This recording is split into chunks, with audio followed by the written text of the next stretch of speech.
Hello folks, welcome back. Today is a bit of a follow-up to my previous video about scale creep based on some new information and rumors that have come out and how I may be just rebasing to solve the issue. So I want to talk for a minute about scale creep just to review and how you can cope with it. This is a third edition elf cavalry figure. They went up a little bit for fourth edition, and including the horse, it got a little bit bigger, but the newer versions are not at all usable. But I want to show you something interesting. So these are the new bases that I made.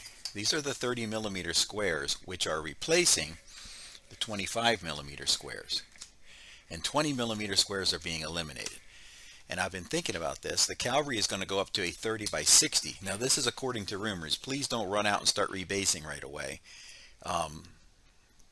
until it's official, but I have these available in the store because I figure people are going to be rebasing. And these are my typical bases. They have a little lip around the edge. They have a flat back, so you can do a bit of a magnetism if you want to. So here's why I think it's actually a good idea. If you're 3D printing, you can keep making your horses smaller like this and keep them back in scale with the third edition ones. Or you can go up to fourth edition size. So with 3D printing, you can do whatever suits you. But here's where it's kind of big horse. Big horse. This horse is gigantic. As I said, they're not going to base up, but look at how they fit nicely on these slightly larger bases. You're not breaking the tails off. The guys aren't rubbing boots side by side. They fit pretty nicely. And there's really not a downside. Check out this regiment here of Dragon Princes. These are, I want to say, I use these in 6th edition, but these are probably 4th or 5th edition. So as you can see, with 5 bases, the unit's going to take up a little bit more space on the table. That's how they look on these bases, on the slightly bigger bases, and I don't see a downside to that at all. I mean, it looks perfectly fine to me. They're nice, got a little bit spread out, so there's not really a downside. The official statement is you can go ahead and use your existing base miniatures, but that would cause some gameplay issues, especially for tournaments.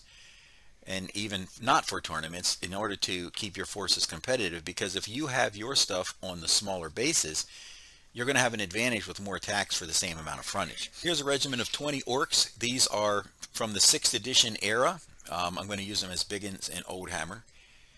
Now I'm going to put them on their 30 millimeter bases, and we're going to just see how they look.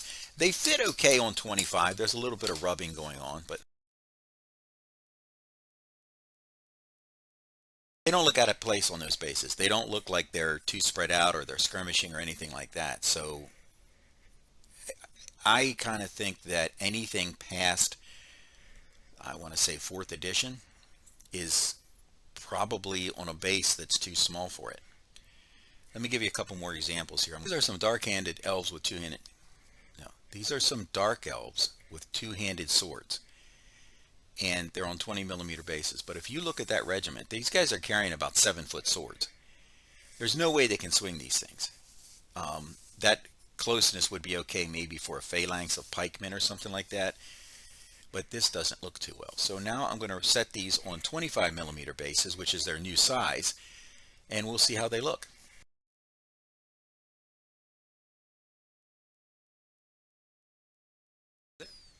Alright, so here they are. They're a little bit more spread out. Nobody's clunking into each other. It makes ranking up a lot simpler.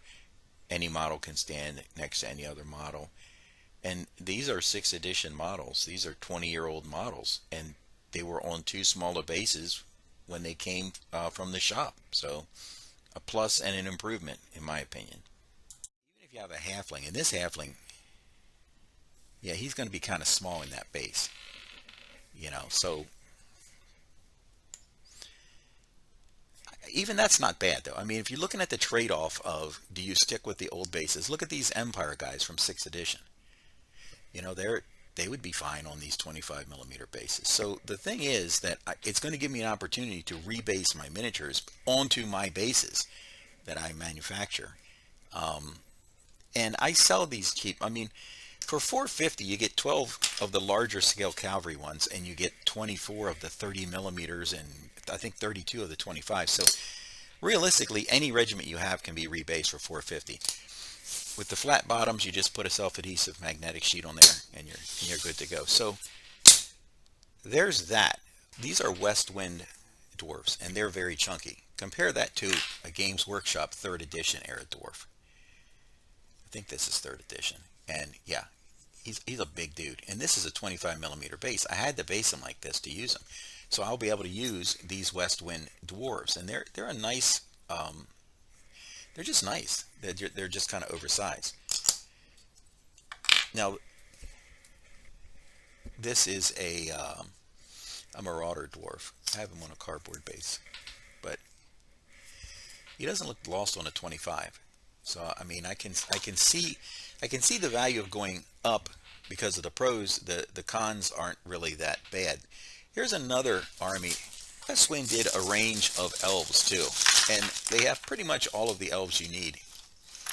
And these are based on 20 millimeters, and they are just they will not rank up at all. They're just constantly clunking into each other and everything. So if I put these on the 25s, they're actually usable. So this army that I've owned for years and years and years might actually see the table again. West Wind does a range called Dwarf Wars, and they're pretty nice, simple models. Yep, so they're actually usable there. So to sum it up, I'm probably going to be leaning to rebase. Oh, let me show you one other thing. Sorry for all the clutter. This is a 3rd edition troll, and he's got my vintage paint job on it. I typically do not repaint things because the nostalgia for me is also my very poor paint jobs. To be honest with you, I haven't improved a whole lot. This is a modern troll, and he's on a 50 millimeter base because there's no way he would fit on the 40. You can see he's just massively bigger. And this is one of my bases, magnetic sheet on the bottom, and then the lip I leave dark, so it frames the model. It's got a little bit of a frame going on around. I don't know if they're going to go up for things like trolls and ogres and stuff like that. I honestly don't know, but I don't think it's a terribly bad thing. I think their bases have been undersized since about 1994. So you're talking going on 30 years of stuff being on the wrong bases. You know, the big horse syndrome. I've got a big horse. To sum it up, pros and cons. There's really not a whole lot of downside to rebasing other than the effort that it takes to do it. The upside is you're going to be able to play Oldhammer and the Old World. Your miniatures are going to rank up a lot better. Everything's going to look better. And since I play on a gigantic 5x9 table, it'll fill it up pretty good. Okay, thanks for watching. If you got any comments about don't do it, don't rebase, you know, if there's a reason, but I don't see a downside. So, okay guys, take care.